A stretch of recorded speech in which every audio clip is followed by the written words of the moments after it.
A light magnitude 3.3 earthquake hit 38 kilometers, 24 miles, away from Akhisar, Manisa, Turkey, in the morning of Friday, August 15, 2025 at 7:53 a.m. local time.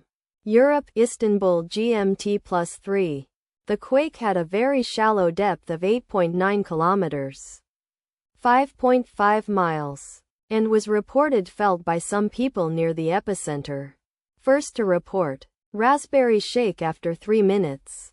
The earthquake occurred 9 hours after a magnitude 3.8 earthquake had hit on Thursday, August 14, 2025, at 10:51 p.m. local time.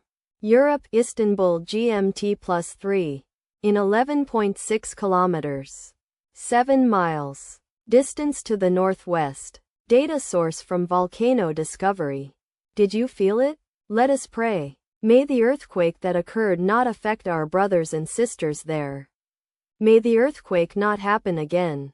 And may God protect everyone. Amen.